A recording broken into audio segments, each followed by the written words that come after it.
जादुई सोने के आलू। रामगढ़ नाम के गांव में श्यामलाल नाम का एक बहुत ही अमीर आदमी रहता था। उसके पास 100 एकड़ खेती थी। उसकी खेती में राजू नाम का नौकर काम किया करता था। राजू बहुत ही ईमानदार था। उसकी पत्नी सीता भी उसको खेती में मदद किया करती थी। एक दिन राजू श्यामलाल से, मालिक, इस साल खेत में क्या लगाना है? राजू, मैं सोच रहा हूँ इस साल हम आलू की खेती करेंगे। मालिक, उसके लिए हमें शहर से आलू लेकर आने पड़ेंगे। राजू, तुम एक काम करो, तुम कल ही शहर जाकर आलू लेकर आओ। ये लो पैसे। ठीक है मालिक, मैं कल ही चला जाता हूँ। ऐसा कहकर राजू अपने घर चला जाता है। घर जाकर सीता से, सीता, कल मैं शहर में आलू लेने के लिए जाने वाला हूँ। तुम्हें घर पर कुछ सामान चाहिए क्या? हाँ, थोड़ा सामान चाहिए था। मैं आपको लिस्ट बनाकर देती हूँ। हाँ ठीक है। राजू अगले दिन सुबह जल्दी उठकर शहर के लिए निकलता है। शहर जाकर राजू अच्छे वाले आलू खरीद लेता है। आलू खरीदने के बाद राजू अपने घर का कुछ सामान भी खरीद लेता है और घर जाने के लिए निकलता है। कुछ समय में राजू रामगढ़ में आ जाता है। राजू आलू लेकर श्यामलाल से मिलने चला जाता है। मालिक, खेत में लगाने के लिए आलू मैं लेकर आया हूँ और ये बाकी के बचे हुए पैसे। राजू, ये लो, तुम्हारे लिए। नहीं मालिक, मुझे इसकी क्या जरूरत है? राजू, रख लो, ये मेरी तरफ से तुम्हारे लिए। ठीक है मालिक। ऐसा कहकर राजू वो पैसे लेकर अपने घर चला जाता है और घर जाकर सारा सामान सीता को दे देता है और खाना खाकर सो जाता है। अगले दिन सुबह राजू उठकर अपना काम करने के लिए खेत में चला जाता है। खेत जाकर वो आलू लगाने की सारी तैयारी कर लेता है और आलू खेत में लगा देता है। श्यामलाल उस गांव का सबसे धनी व्यक्ति होने के कारण वो दान धर्म भी बहुत किया करता था। एक दिन श्यामलाल अपने गांव वालों के लिए भोजन का आयोजन करता है। ये देख उस गांव का साहूकार हीराचंद बहुत क्रोधित हो जाता है। हीराचंद मन ही मन में, ये श्यामलाल खुद की नजरों में महान बनना चाहता है और तो और लोगों को पैसा भी देता है। इसके वजह से मेरा धंधा बंद होने पर आया है।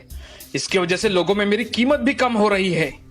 ऐसा मन ही मन सोचते हुए हीराचंद गांव वालों के भोजन में शामिल हो जाता है। वह देखता है कि श्यामलाल ने बहुत अच्छी तरह से सारा इंतजाम किया था। ये देख हीराचंद बहुत आग बबूला हो जाता है और गुस्से में अपने घर के लिए निकल जाता है। जाते समय उसके मन में बहुत बुरे ख्याल आते हैं। हीराचंद घर जाकर एक योजना बनाता है। उधर दूसरी ओर श्यामलाल के यहाँ भोजन खाकर लोग संतुष्ट हो जाते हैं और अपने अपने घर चले जाते हैं। हीराचंद रात के समय गांव के बाहर सिद्ध बाबा के पास चला जाता है और उनसे, प्रणाम बाबा। कहो हीराचंद, क्या काम है? आज कैसे आना हुआ? बाबा, मुझे आपकी सहायता की सख्त जरूरत है बाबा। कहो, क्या सहायता चाहिए तुम्हें हीराचंद?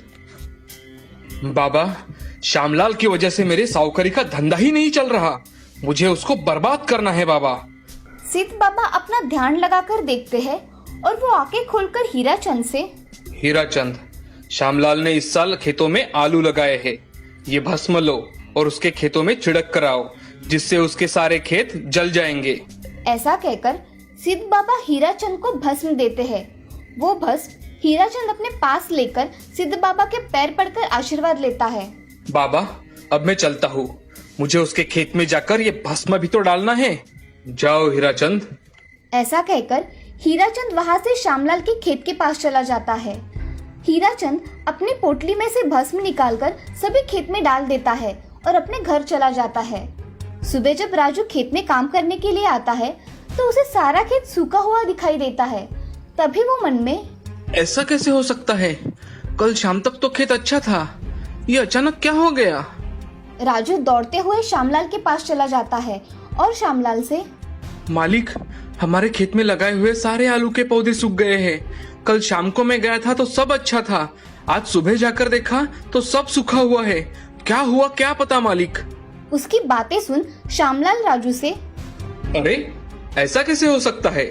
चलो अभी जाकर देखते हैं। चलो मालिक। श्यामलाल राजू के साथ खेत में चला जाता है और अपने खेतों को देख हक्का बक्का रह जाता है।